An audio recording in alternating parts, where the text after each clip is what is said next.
Então, gente, nós seguimos com a nossa série Família. Nós começamos a falar sobre isso na semana passada.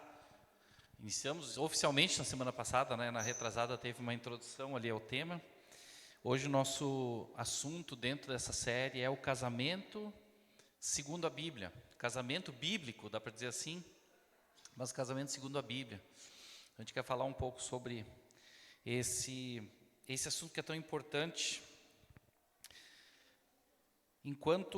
Uma coisa importante para a gente balizar primeiro isso, né, é que enquanto filhos de Deus, nós nos pautamos, nós seguimos o que a Bíblia diz, nós nos pautamos pelas Escrituras. Apesar de o mundo talvez falar tanta coisa sobre casamento, nossa regra de fé, nossa regra de prática, o que dirige a nossa vida e os nossos parâmetros, né, a nossa forma de ver o mundo, a nossa cosmovisão, é a palavra de Deus. Então nós vamos falar sobre o casamento nessa ótica, né? A partir do que Deus diz, aquilo que Deus pensa, aquilo que Deus instituiu sobre o casamento.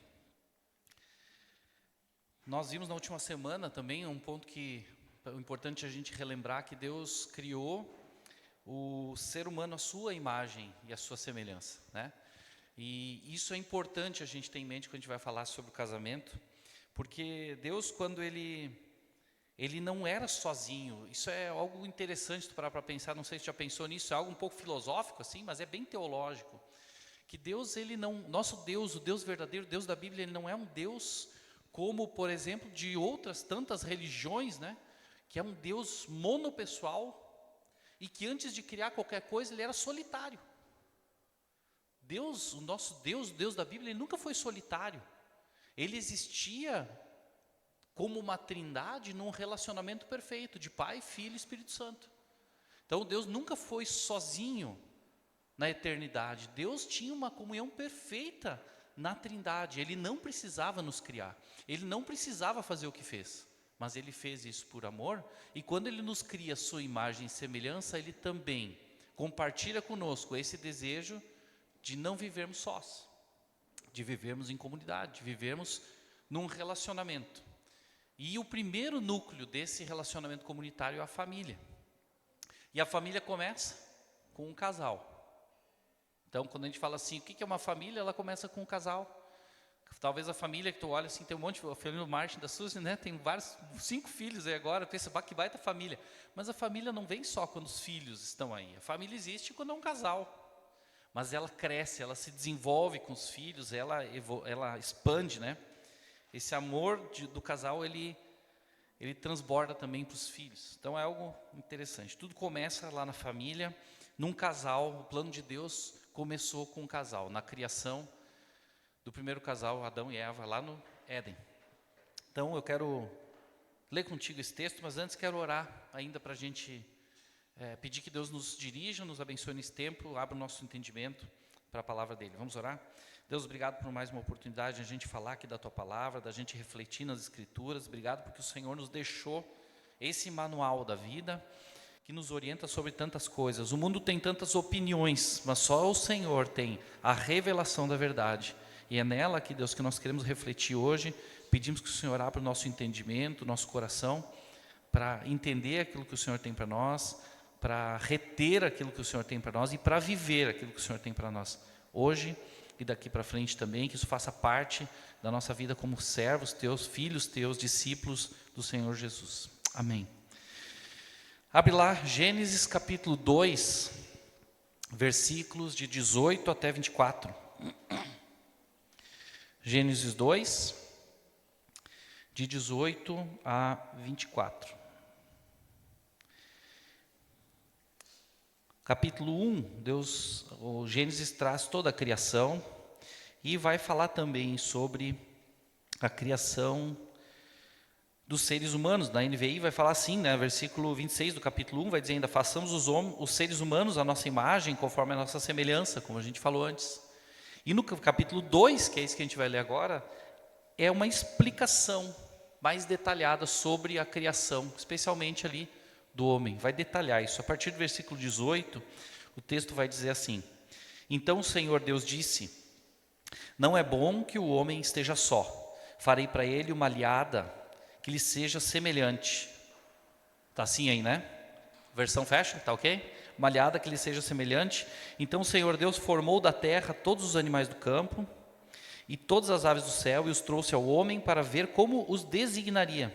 O nome dado pelo homem a cada ser vivo seria o seu nome.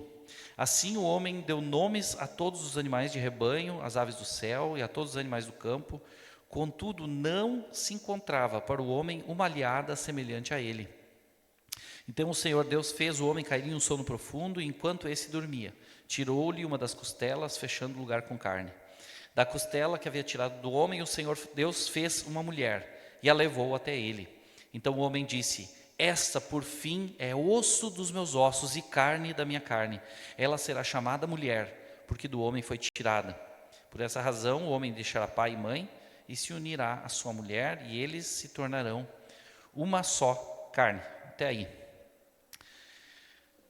Então, a primeira coisa que a gente quer refletir aqui é a instituição do casamento. Primeiro ponto, eu quero lembrar essa mensagem de 3 pontos. Primeiro, a instituição do casamento. O significado do casamento, segundo ponto, e o conceito do casamento, terceiro ponto.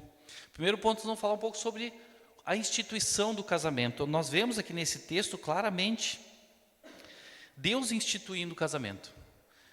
Quando Deus diz assim: não é bom que o homem esteja só, nós vemos que o casamento é uma provisão divina, uma provisão de Deus para a solidão de Adão ali, solidão do homem. Porque Deus cria o homem primeiro. Ele cria o homem primeiro. Deus tinha criado o homem perfeito. Deus tinha colocado ele no lugar perfeito, que era o jardim do Éden, por um Deus perfeito. Deus não faz erros. Deus criou isso daquela forma. E tendo o homem plena comunhão com Deus. Estava tudo certo.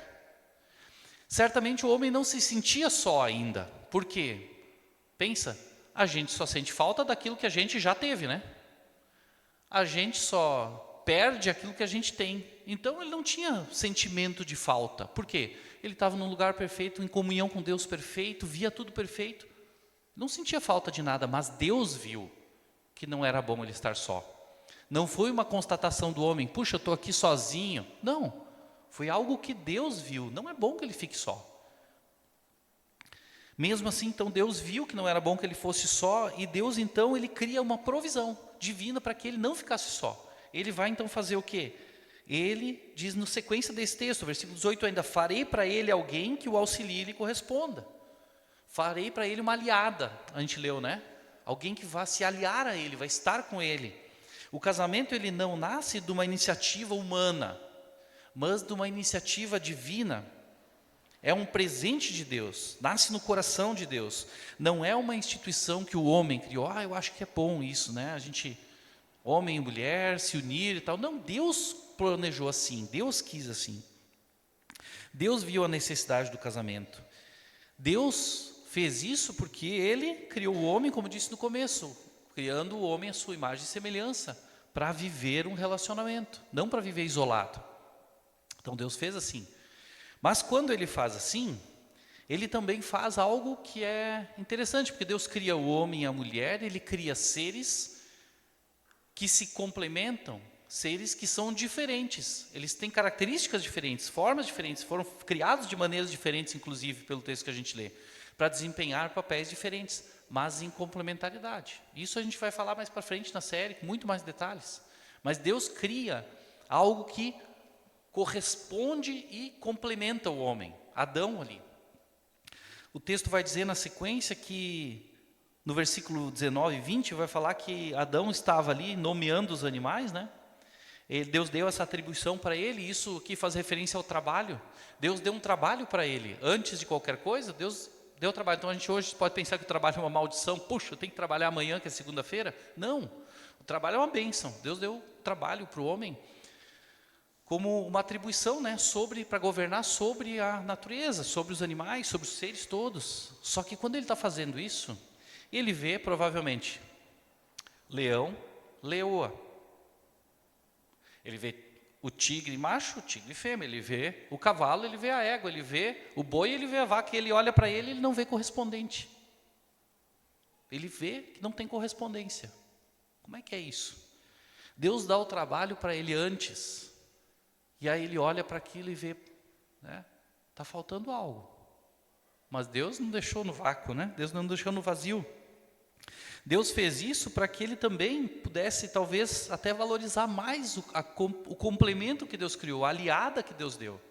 Porque olha como ele exulta, como ele exclama no final, né? Esse é osso dos meus ossos, carne da minha carne. Ele se vê ali representado, ele vê, puxa, Deus me complementou, Deus criou algo que me corresponda, nós somos, né? Estamos juntos agora, é correspondente. Deus deu a atribuição para Adão dar nome aos animais, antes de criar a mulher, para que ele pudesse apreciá-la e valorizá-la ainda mais.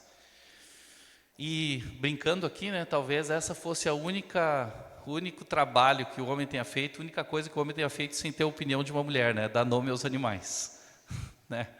Ele escolheu tudo sozinho, não precisou pedir opinião, né? Brincadeiras à parte aqui, mas lá ele não tinha como ter ajuda. Que bom que depois ele teve ajuda, né? Vai saber se alguns dos nomes não saíram meio ruins porque ele estava sozinho, né? Tinha que decidir sozinho. Mas ok. Casamento, nesse sentido, ele é uma relação de correspondência física, emocional e espiritual.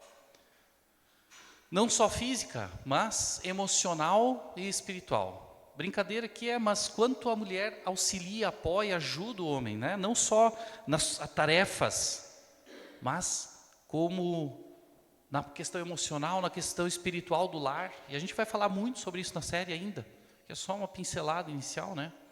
Mas Deus pensou o casamento dessa forma, uma correspondência física, emocional e espiritual. O casamento, nesse sentido, também ele é uma cooperação e não uma competição. Ele é um lugar onde não existe superioridade ou inferioridade. Isso é muito importante. A gente tem em mente, quando Deus cria ali, a gente viu que não havia antes alguém que lhe correspondesse, lhe auxiliasse, né? Mas, quando Deus cria o homem, cria a mulher, no versículo 21, vai dizer assim que Deus fez Adão cair em um sono profundo, e enquanto ele dormia, ele lhe tirou uma das costelas. É literal. Provavelmente tem um significado, alguma outra conotação da gente entender. Por que Deus fez da costela? Provavelmente. Porque está ao lado. Está ao lado, né? Não está acima, não está abaixo.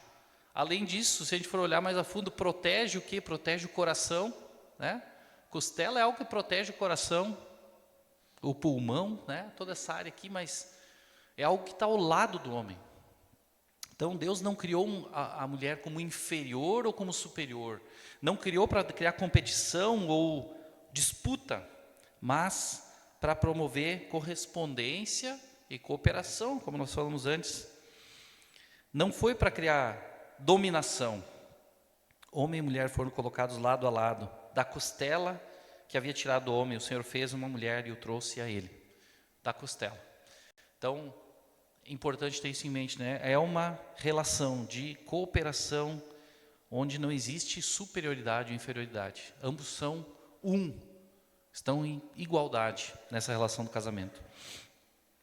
E no fim desse texto de Gênesis, do versículo 22, nós vamos ver que da costela que havia tirado, já ali, né? O Senhor levou a mulher até o homem. 23, Adão diz, essa é osso dos meus ossos, carne da minha carne, ela será chamada mulher, porque do homem foi tirada. Nesse momento, Deus, quando leva, né, a mulher até o homem, o que acontece ali? É um casamento. Para pensar na imagem. Deus, ele se apresenta como ministro desse casamento, apresenta a noiva ao noivo, ele é o pai da noiva, ele é o pai do noivo, ele é o celebrante do casamento, né? Como um pai hoje leva a noiva até o altar no casamento, Deus leva a mulher, leva a Eva para Adão ali, os apresenta e celebra aquele casamento. Deus foi também a única testemunha desse casamento, né? Como a gente tem os padrinhos no casamento hoje que são as testemunhas, os presentes são as testemunhas, Deus foi a testemunha desse casamento. Deus estava ali fazendo vários papéis ao mesmo tempo. E foi muito especial que Que honra, né? Deus poder fazer isso. E Deus dá para eles uma atribuição. Deus os abençoa, versículo 27 e 28 de Gênesis 1, capítulo anterior, vai dizer assim, 27 e 28. Então Deus criou o homem à sua imagem e semelhança, a imagem de Deus os criou, homem e mulher os criou.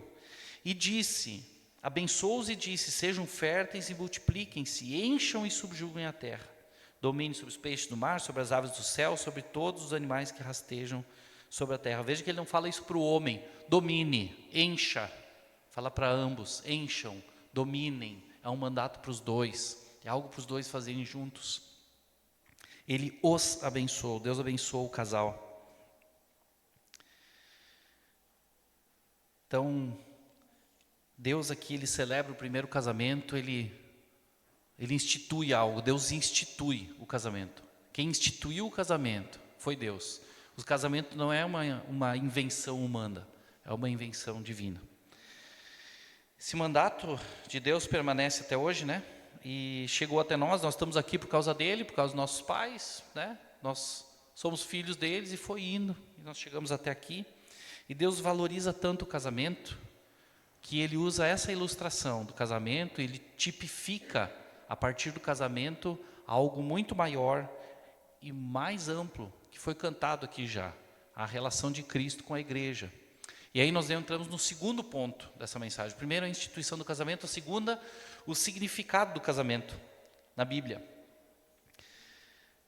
Essa representação de algo maior é a relação de Cristo com a igreja, que aparece em vários lugares da Bíblia.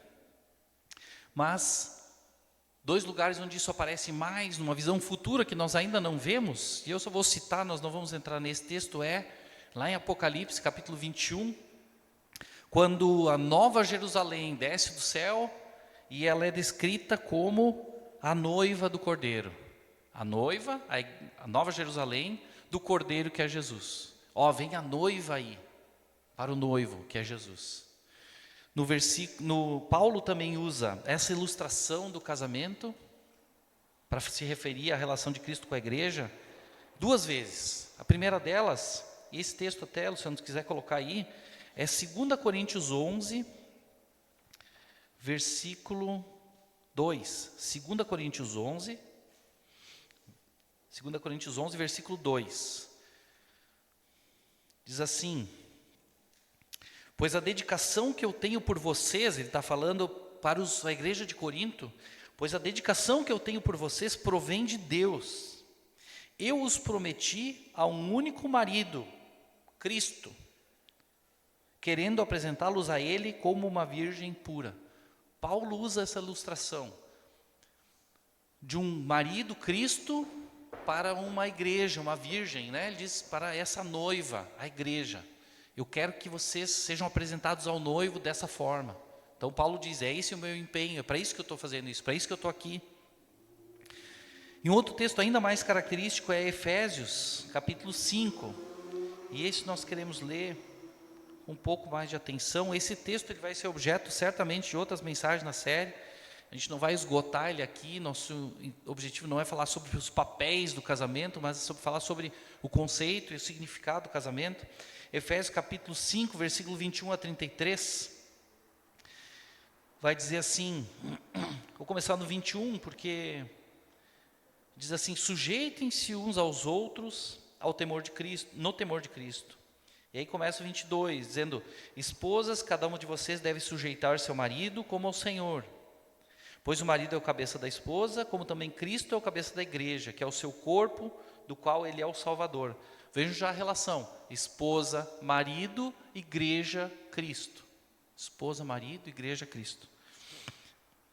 Como a igreja está sujeita a Cristo, assim a esposa esteja sujeita ao seu marido. De novo, esposa, Cristo, na esposa, marido, igreja, Cristo.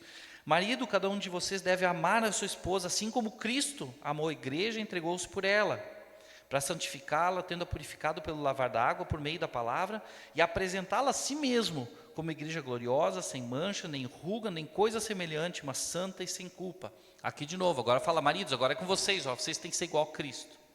Maridos, Cristo. E disse para purificar, né, e tal. A esposa como a igreja, de novo, maridos, Cristo, esposa, igreja. Da mesma forma, versículo 28, da mesma forma os maridos devem amar cada um a sua esposa como seu corpo. Quem ama a sua esposa ama a si mesmo. Além do mais, ninguém jamais odiou o seu corpo, antes alimenta e dele cuida, como também Cristo faz com a igreja. De novo, Cristo faz com a igreja. Pois somos membros do seu corpo. E olha só agora, por essa razão, esse texto nós já lemos, é uma referência a Gênesis. Por essa razão, o homem deixará pai e mãe e se unirá à sua mulher, e os dois se tornarão uma só carne. E agora Paulo acrescenta: este é um grande mistério, refiro-me, porém, a Cristo e à igreja. Ele acabou de falar sobre o texto, aquilo que está escrito em Gênesis capítulo 2, que fecha o capítulo dizendo: por isso deixar o homem pai e mãe, se unirá à sua mulher, e serão os dois uma só carne. E ele diz: mas eu não estou falando só aqui do casamento, mas estou falando de Cristo e a igreja. Olha como ele vincula, né? Conecta. Deus usa a figura do casamento que ele criou, ele instituiu. Deus instituiu o casamento para tipificar uma realidade superior, maior e eterna, de um casamento futuro de Cristo com a sua igreja. Tudo que nós lemos aqui, Cristo é apresentado como noivo, a igreja é apresentada como noiva. O encontro futuro de Cristo com a igreja, né, é apresentado na Bíblia como uma grande festa de casamento. Apocalipse 19 vai falar sobre o que a gente fala muitas vezes aqui, das bodas do Cordeiro. Quando aí sim a igreja se encontra com Cristo, há uma grande festa, um casamento que agora é para sempre, vão estar sempre juntos pela eternidade, isso nunca vai ser desfeito. É o grande casamento, que é tipificado pelos casamentos que nós vivemos hoje, aqui. E isso também tem um impacto e são características próprias que apontam para aquilo que acontecerá no futuro. Então a gente vai falar um pouco disso também. A cerimônia de casamento, como conhecemos hoje, ela encena o encontro de Cristo com a igreja. Pensa bem, na cerimônia de casamento, né, a noiva usa branco, representando a igreja purificada por Cristo. A igreja que vai se encontrar com Cristo no futuro, nesse fim dos tempos, é uma igreja pura, santa, porque foi purificada por Cristo, foi salva por Ele, comprada pelo sangue de Jesus na cruz, quando os pecados foram perdoados. E esse casamento, o terreno hoje da esposa e o marido, né, a noiva e o noivo, representa e aponta para aquilo que está no futuro. A noiva, né, ela é purificada, aquele branco é pela presença do noivo. Talvez todo mundo que casa hoje nem vê isso, nem percebe isso, mas é isso, aponta para alguma realidade superior e futura. E aqui eu quero entrar agora no terceiro ponto, que já que a gente viu o significado, o conceito de casamento, tudo isso que nós vimos da instituição, do significado, como isso afeta o que nós compreendemos do casamento, a partir do que a Bíblia nos diz. Texto fundamental para isso, vamos voltar lá para Gênesis 2. Gênesis 2, no versículo 24, que é isso que a gente falou agora, sobre o homem deixar pai e mãe. Por essa razão, o homem deixará pai e mãe e se unirá à sua mulher, e eles se tornarão uma só carne. Nesse texto a gente vê algumas coisas importantes se a gente desmembrar do olhar de Deus para o casamento. Primeira coisa que chama atenção aqui é: o homem deve deixar pai e mãe. O homem deve deixar pai e mãe. Mas não se trata aqui de abandono, ainda mais no dia, a gente está falando hoje no Dia das Mães, né? Vai abandonar a mãe. Não está falando de abandonar. Ninguém está falando de abandonar. O texto fala deixar, né? Mas não é abandono ou rejeição. A Bíblia nos ensina a honrar o pai e a mãe. E a gente vai falar sobre isso na série Família também, sobre outras coisas que envolvem nossa relação com os pais enquanto filhos, né? Mas não é cortar vínculos. É sim entender que agora a minha família não é mais essa, mas estou constituindo uma nova família.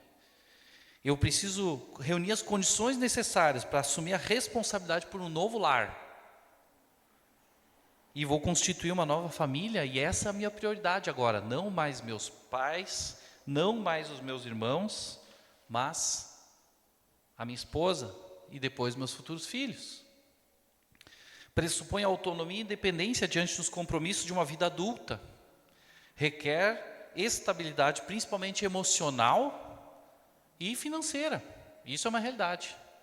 Então, na prática, né, se alguém quer casar, quer constituir família, não tem estabilidade emocional e não tem uma estabilidade financeira, não é um bom momento. Não é um bom momento.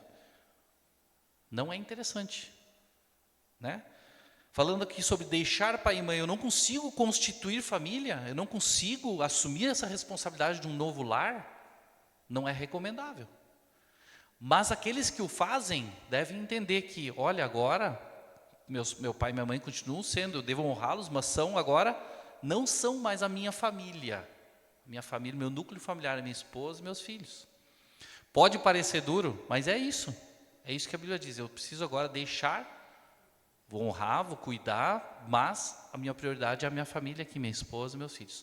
Muitas das questões que envolvem casamentos hoje envolvem as disputas entre o cônjuge, né, entre os cônjuges, por causa de questões familiares de sua família de origem.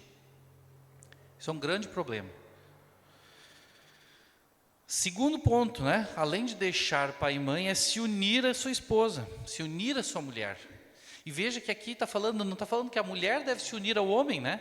Embora isso seja verdadeiro, mas é o homem que toma essa iniciativa de deixar pai e mãe e se unir à sua mulher. Uma questão que cabe ao homem, compete ao homem aqui. Como dito antes, né, Deus criou o homem e a mulher como seres correspondentes e complementares.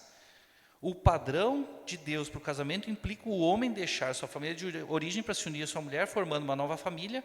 E o texto é claro aqui, dizer de se unir à sua mulher é de explicitando um padrão monogâmico de casamento.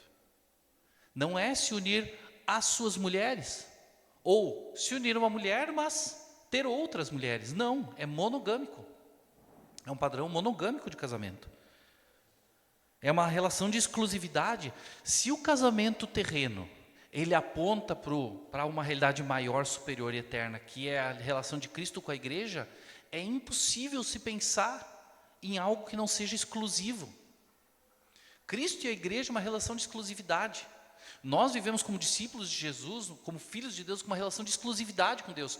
Deus é o nosso bem maior, nós cantamos aqui, é o nosso tesouro, é aquilo que nós entregamos nossa vida para Ele. Não tem como pensar diferente. A relação nossa de matrimônio é a mesma coisa, é uma relação de exclusividade. Não tem como levar paralelo outras coisas, manter outra. Não tem como. Não é isso. Isso não tem a ver com o padrão bíblico de casamento. Terceiro, se o primeiro é deixar pai e mãe, segundo é se unir à sua mulher, o terceiro é sendo com ela uma só carne. O texto bíblico indica que o relacionamento íntimo do casal consuma o casamento. E aqui está falando sim de relacionamento sexual. Mas isso também é uma coisa importante. Isso se destina ao casamento. Deus criou para o casamento. Apesar do mundo pregar liberdade sexual, liberdade nessa área, faça o que quiser, cada um tem a sua vida, isso não é padrão de Deus. Isso não é padrão de Deus. A vida sexual, o relacionamento íntimo é para o casamento. É uma relação, como nós falamos, de exclusividade, e nós vamos falar depois mais sobre aliança. Mas é nesse padrão que isso acontece. Uma só carne também não se limita só a isso. Mas está falando aqui também sobre, não só sobre intimidade física, né, mas também sobre unidade em outras áreas. Unidade de planos, unidade de propósitos, unidade nas emoções, unidade nas decisões, unidade nas finanças.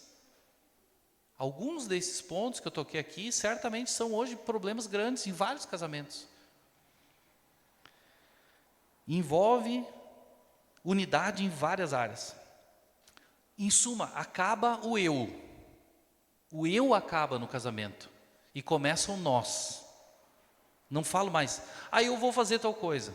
Eu vou para tal lugar, eu vou para esse trabalho, eu resolvi fazer essas férias, eu resolvi aquela viagem, eu resolvi comprar essa coisa. Acabou eu. É nós. E lembra que, considerando tudo que foi dito antes, o casamento não sendo uma dominação, também não é assim, já que diz ali que a mulher se sujeita ao homem, o homem decide, a mulher se submete. Não é dominação. É complementaridade, é correspondência, é unidade, então as coisas acontecem em conjunto. Então tem conversa, tem diálogo, tem alinhamento, tem propósito. Então as coisas não acontecem, eu resolvo e nós vamos para cá, eu resolvo e nós vamos para lá. Não, aí é o eu, não é nós. Alinhamento em várias áreas. Isso envolve a rotina do cotidiano. A gente falava sobre isso esses dias, alguém perguntou sobre isso. Vem cá, tá certo fazer assim, né? Eu viver isso no meu dia, o meu cônjuge viver aquilo, e a gente parece que não troca, não faz coisas juntos, a gente não, às vezes nem sabe bem o que o outro fez, o que o outro comprou, que lugar que o outro foi. E aí, não, porque a gente precisa ter correspondência, a gente precisa trocar, a gente precisa viver junto, e nas coisas pequenas e nas coisas grandes. Mas quanto mais a gente vive isso, mais a gente se torna um. Mas lembra, né? Acaba o eu e vira o nós. Não tem como separar. Tem uma ilustração que fala, que mostra, né? Assim, quando a gente fala isso para jovens, para adolescentes, a gente fala sobre misturar coisas. E aí, quando a gente pega um monte de batatas, né? E só mistura elas assim, dá para separar uma e outra. Agora, quando a gente faz um purê de batatas, né? Não tem como saber qual parte é de que batata.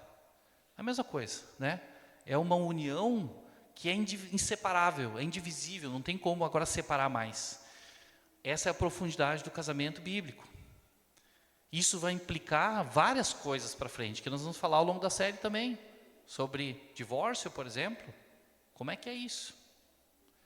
Se nós somos uma só carne, e a gente está junto e misturado dessa forma, isso é plano de Deus? Hoje não tem resposta, não vou falar aqui, vai ficar para outra, tá? Mas são vários aspectos conceituais que são importantes a gente pensar. É uma união, uma unidade, uma só carne. Alguns destaques importantes, indo para o fim aqui, são o seguinte: o casamento, considerando todos os pressupostos e todas as condições que a gente já falou, ele não é um lugar onde eu entro querendo que as minhas necessidades, que os meus interesses e que os meus direitos sejam supridos, atendidos e garantidos. As minhas necessidades, eu não devo entrar pensando que eu quero suprir minhas necessidades no casamento, ou que eu quero atender os meus interesses no casamento, ou que eu quero garantir os meus direitos no casamento. Quando isso acontece, sabe quem é que propôs isso? Ter necessidade suprida, interesse atendido e direito garantido? Sabe quem propôs isso? Satanás. Onde? Lá na tentação de Jesus. Ele chega para Jesus e diz: está com fome? Necessidade. Transforma essas pedras em pães. Pode. Tu é poderoso, tu é o Filho de Deus. Está com fome? Por que não? Supre a tua necessidade. Atende. Né? Faz isso. Interesse, ele diz: você quer riqueza? Quer ser rico? Interesse: posso te dar tudo isso, basta tu se ajoelhar e me adorar. Posso te dar tudo. Só faz isso, vai ter teu interesse atendido. Ou ainda o meu direito garantido, né? Ele disse assim: se não é o Filho de Deus, se joga daqui para baixo, deixa os anjos te guardar, porque tu não vai tropeçar em nenhuma pedra, eles te cuidam. Tem direito, faz isso. É o teu direito, reivindica o teu direito, se joga. Satanás propôs atendimento de necessidade, suprimento de necessidade, atendimento de interesse e garantia de direito. Casamento não é lugar para isso. Casamento não é lugar para isso. Jesus, na tentação, ele não foi abalado, sabe por quê? Porque ele sabia quem ele era. Ele conhecia Deus e tinha clareza de propósito e de missão. Ele não se deixou abalar por aquela proposta. Ele não se deixou levar por isso. Deus não criou o ser humano por necessidade ou carência, porque ele era plenamente satisfeito, consigo e completo na Trindade. O casamento também é lugar de gente bem resolvida por isso. Não é um caso por carência, por necessidade. Quantas vezes nós vemos gente dizendo: eu era tão solitário, agora eu achei minha alma gêmea. Isso é ilusão, gente. Isso é ilusão. Ninguém se casar por carência, por necessidade, vai quebrar a cara. Casamento não é lugar de gente bem resolvida, sem crise de identidade. A consequência de pessoas incompletas, insatisfeitas, mal resolvidas, buscando completar-se no casamento ou no outro, no cônjuge, é mais frustração. Porque ele não vai encontrar o que ele procura. Nós precisamos procurar ser plenamente satisfeitos, completos em Deus. E buscar isso não no relacionamento ou no casamento. Nada além de Deus pode saciar o vazio do nosso coração. Lembra a história da mulher samaritana na beira do poço em Samaria? Quando Jesus está lá, fala com ela, fala sobre a água viva, e ela diz: Jesus, Senhor, dá-me dessa água, porque eu não preciso nunca mais vir aqui nesse poço pegar água todo dia, sempre que acabar a água, eu sempre tenho sede. Jesus disse: tá bom, então vai chamar o teu marido. Aí ela diz assim: eu não tenho marido. Aí Jesus diz: tu já teve vários, e esse que tu vive agora não é teu marido. Ela estava tentando preencher o vazio do coração dela em relacionamentos, em casamentos, só que ela não ia encontrar. Jesus propõe algo que sacia a sede, que resolve o problema da necessidade, da carência, da solidão, e vai satisfazer. Pessoas completas, satisfeitas em Deus, podem ter um casamento pleno, porque vão estar satisfeitas em Deus, não dependem das circunstâncias. E aí nós vamos seguir, porque isso tem implicações também. Se isso é verdade, o casamento também não é um contrato, uma sociedade. Por quê? Porque se eu entro num contrato, numa sociedade, eu penso que se eu fizer a minha parte, meu sócio tem que fazer a sua parte, e aí o resultado da empresa vai avançar, certo? Casamento não é sociedade, casamento não é empresa, casamento não é negócio. Parece que a gente daí está olhando de novo, suprimento de necessidade, atendimento de interesse, a mesma coisa, mesma essência, e não é isso. Se eu avalio se eu estou tendo o retorno esperado, meu cônjuge não está me fazendo feliz, não estou gostando, as coisas que eu fazia antes eu não posso fazer mais, aquilo que eu quero fazer ele não concorda, a gente não tem alinhamento de propósito, as coisas assim não... Mas vem cá, eu procurei casar para resolver as minhas carências, meus interesses, os meus direitos. Estou reivindicando agora. Vê como tudo é aquele problema inicial de interesse, de necessidade de interesse e direito. Casamento não é isso. Casamento não é um negócio onde o que importa é lucro. Eu quero ter o meu retorno garantido. Não. Como funciona então isso? Como é que fica? Mas então eu estou fadado a não ter nada, a não ter retorno nenhum, é infeliz o casamento. Casamento é uma aliança, não é um negócio. É uma aliança onde eu assumo um compromisso com o outro, e a gente faz isso não necessariamente na cerimônia do casamento, mas na cerimônia do casamento a gente testemunha para todo mundo que está ali olhando e assistindo que nós estamos diante de Deus, diante de pessoas dizendo: Deus, nós estamos nos unindo aqui, fazendo um compromisso um com o outro e contigo diante do outro também, para dizer que nós queremos ficar juntos, queremos viver juntos, queremos ser um, queremos anunciar para o mundo o que o Senhor crê do casamento, o que o Senhor pensa do casamento, e nós cremos, e queremos andar nessa unidade que o Senhor espera, e queremos mostrar, apontar para esse casamento futuro, da igreja com o noivo, com Cristo. É isso que acontece naquele lugar, naquele momento, é um testemunho público. Quando a gente faz isso, a gente está dizendo que não sou mais eu, somos nós.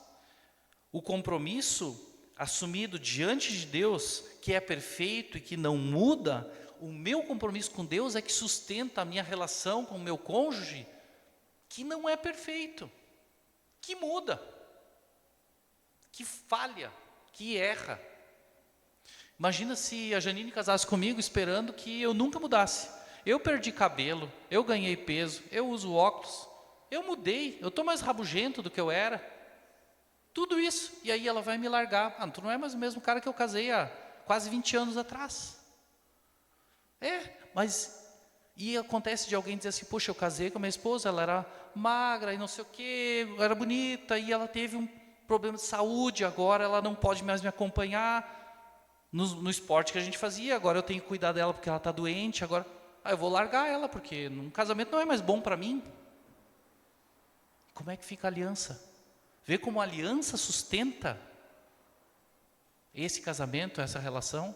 Se eu tenho uma aliança que aponta, que tipifica a aliança de Cristo com a igreja, eu vou ser fiel, eu vou cuidar, eu vou amar como Cristo cuida, ama a igreja, apesar dela ser. A igreja hoje, ela não é, ela é pura porque ela foi purificada por Cristo, mas ela é formada de pecadores. Ela é formada de gente imperfeita. Nós diariamente desonramos a Deus, nós diariamente falhamos com Deus. Deus continua sendo fiel, como nós somos com o nosso cônjuge. É a aliança com Deus, o nosso relacionamento com Deus que sustenta a nossa aliança com o nosso cônjuge. E quando ambos fazem isso e vivem assim, como é que é? Se eu faço isso com a Janine, eu olho para Deus e digo, Deus, eu vou amar essa mulher até o final, não importa se ela faz isso, faz aquilo, daqui a pouco eu não gosto, nós vamos tentar alinhar, mas às vezes Deus... E ela vai fazer a mesma coisa, vai dizer, eu vou continuar amando meu marido por isso. Como é que vai ser? Nós vamos avançar, nós vamos nos amar, nós vamos nos cuidar, nós vamos continuar nos compromissos, vamos ser fiéis um ao outro, vamos olhar para Cristo. Essa é uma aliança bíblica, essa é a aliança do casamento. Sabe que é entrar no casamento sem plano B, é entrar no casamento não esperando sair. Muita gente não quer casar de papel passado, por quê? Porque pensa assim, é mais fácil eu desfazer, porque aí eu não troquei o nome, não troquei documento, não alinhei nada, não tem compromisso, eu consigo separar os bens, porque já está pensando em sair. Já está pensando em sair, já está pensando em facilitar a saída. Qualquer coisa tem a porta dos fundos aberta. Então eu estou aqui enquanto está tudo certo, mas não precisa. Mas o não precisa eu não quero me comprometer tanto assim. É apostar tudo, não ter plano B, não esperar nada em troca também. É estar disposto a viver morrendo, como eu disse antes, o homem, o marido amar intensamente a mulher e sujeitar-se completamente também. E a gente vai falar isso outras vezes, mais para frente. Mas eu entro consciente também de não olhar para trás. As condições mudam, eu disse, a saúde muda, o físico muda, a vida muda, a condição financeira muda.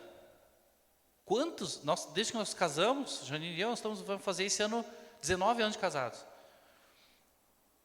A gente já mudou de emprego, já mudou de trabalho, a situação financeira já foi assim, muitas vezes. A vida não é essa constância. E aí, como fica? Tudo muda, mas o compromisso, a aliança tem que permanecer, porque ela é firmada num Deus que não muda.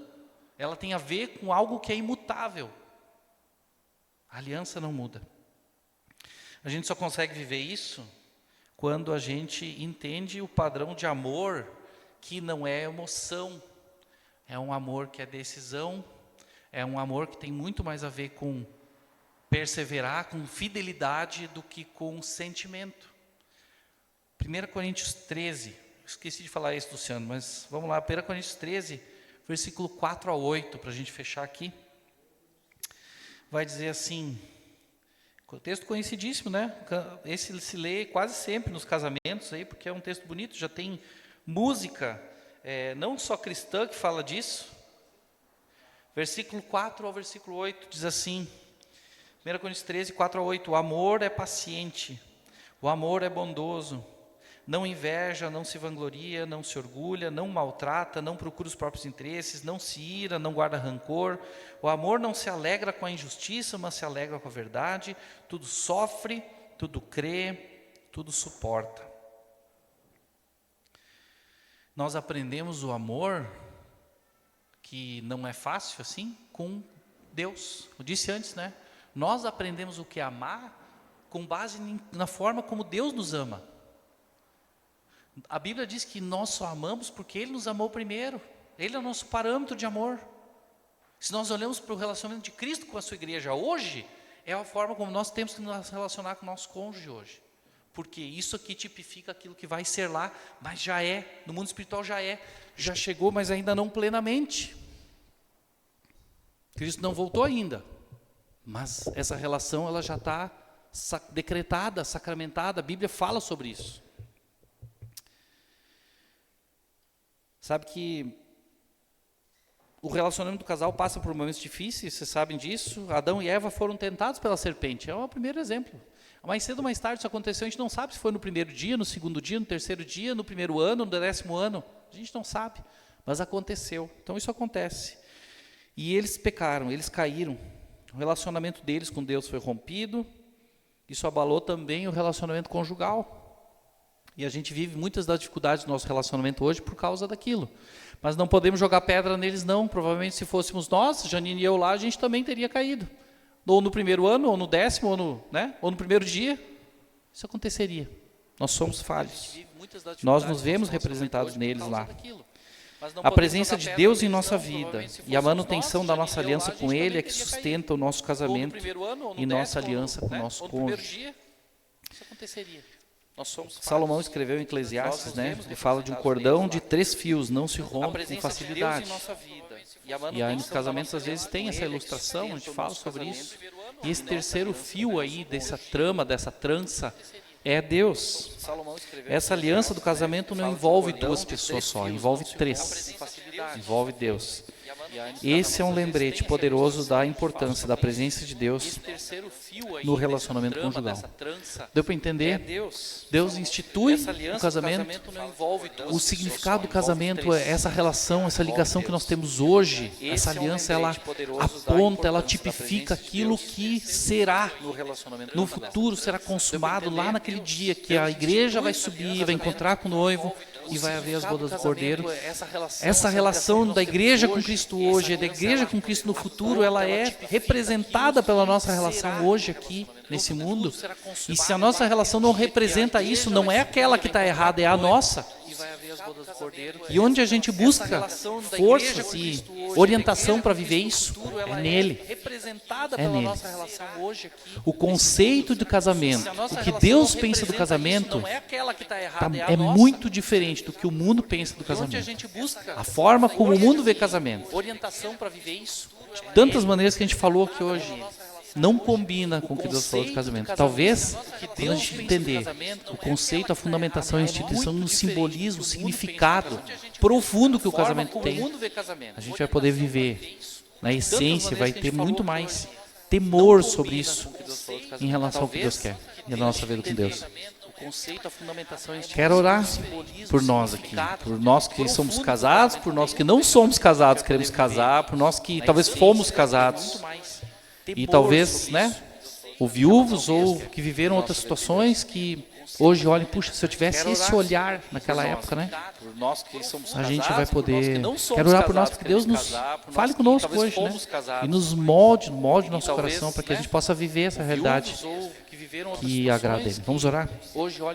Deus, muito obrigado pela Tua palavra, obrigado porque o Senhor fala conosco, obrigado aqui, Deus, porque é tão profundo a gente ver o quanto o Senhor entregou, Deus, para Adão e Eva ali, o Senhor fez algo que tipifica uma realidade tão grandiosa dessa união do Senhor Jesus com a igreja, das bodas do Cordeiro, que nós queremos estar lá, queremos participar dessa grande festa, mas que a nossa união hoje aqui, terrena com o nosso cônjuge, ela represente, ela ilustre para esse mundo que não te conhece, essa possibilidade de viver algo desse jeito, uma realidade espiritual, algo que só é possível porque o Senhor está ali.